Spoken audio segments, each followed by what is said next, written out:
Bonjour et bienvenue dans ce nouvel épisode du podcast du Labo des Jeux. Aujourd'hui, on se parle de Kansas City, le jeu de pli. Analyse, avis, questions d'actualité, c'est le podcast du Labo des Jeux. Alors, nous voilà revenus dans l'univers des jeux de pli avec ce Kansas City version jeu de pli. Rien à voir avec le jeu classique Kansas City, ici on est sur un jeu indépendant. C'est-à-dire que c'est un petit auteur qui a fait ça, Monsieur Christopher Way. C'est dispo quasiment qu'aux États-Unis, en toute petite quantité. C'est un jeu plutôt difficile à avoir. Bref, on revient dans les classiques, les jeux de pli de niche, quasiment introuvables, mais qui font vraiment bien le boulot. Alors, comme d'habitude, on va prendre notre fiche d'identité du jeu de pli. Donc ici, on est sur du must follow. On a 7 couleurs, dont les valeurs vont de 1 à 8, et le jeu est prévu pour 4 ou 5 joueurs. Alors, quand je dis 7 couleurs, en réalité, c'est pas vraiment le cas, puisqu'au dos de chaque carte, vous avez un dos, la même couleur au dos de toutes les cartes, mais surtout, vous avez un rappel du chiffre que vous avez en face avant de la carte. Donc, par exemple, si j'ai un 4 bleu, et ben au dos, il y a juste marqué 4.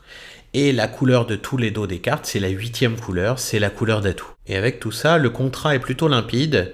Un pli en fin de manche, c'est 5 points. Si j'ai 2 plis, j'ai 10 points. Si j'ai 3 plis, j'ai 15 points. Quand même, ça va pas continuer comme ça.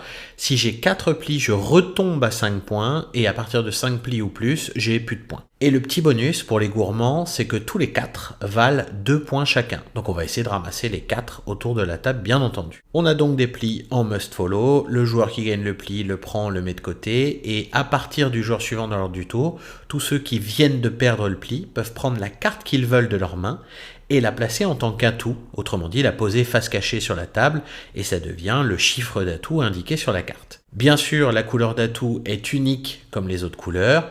S'il y a déjà un 5 d'atout sur la table, je n'ai pas le droit de créer un deuxième 5 d'atout. Donc, au fur et à mesure qu'il y aura des atouts sur la table, nos choix seront plus limités. Et avec un pitch aussi simple, on a un jeu de pli niveau expert dans la catégorie. Sur celui-là, je peux vous dire que vous allez vous arracher les cheveux s'il vous en reste. Moi, c'est terminé, donc j'ai plus grand-chose à arracher. Mais toujours est-il que vous n'avez pas fini de réfléchir. Tout simplement, quoi mettre en atout, quand l'utiliser, quelle valeur créer. De la même manière, ma main, qu'est-ce que je viens mettre en atout? Autrement dit, qu'est-ce que j'enlève? Est-ce que je me crée des coupes? Est-ce que j'enlève des grosses valeurs? Il faut tout de même réussir à faire 3 plis, parce que 3 plis c'est 15 points et que c'est l'objectif de tout le monde.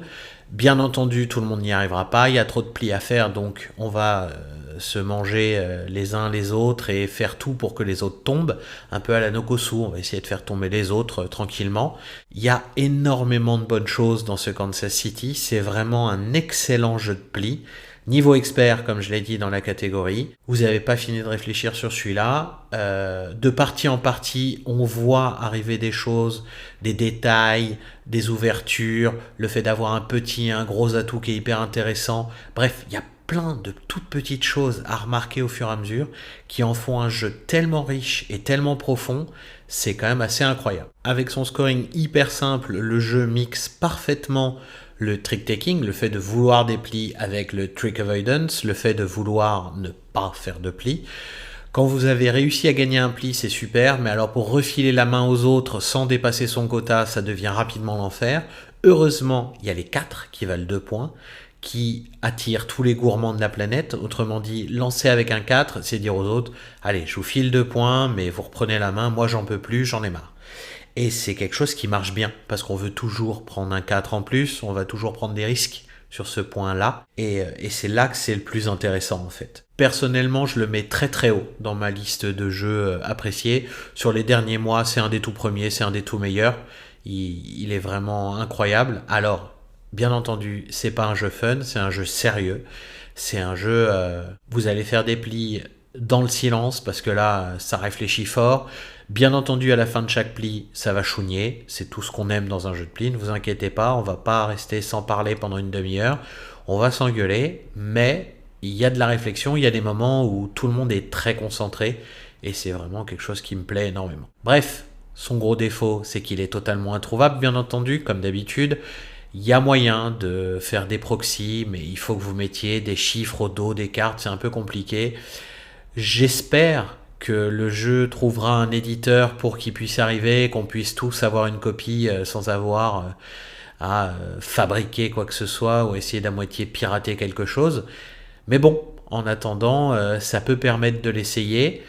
Il y a un autre moyen, il est sur l'application Trickster Table par des fans de jeux de pli aux États-Unis qui mettent des jeux vraiment de niche, des jeux quasi introuvables, et donc il en fait partie. Ça peut vous permettre de l'essayer, l'application est gratuite, et peut-être de vous faire un avis sur le jeu et de voir si c'est le genre de truc qui peut vous plaire. En tout cas, c'est tout pour moi. J'espère que je vous ai vraiment donné envie de l'essayer celui-là. Moi, en tout cas, c'est un de mes préférés. Et puis, à bientôt pour un nouvel épisode du podcast du Labo des Jeux. Vous pouvez également nous soutenir grâce à notre Ko-fi, dont on vous met le lien en description. Merci.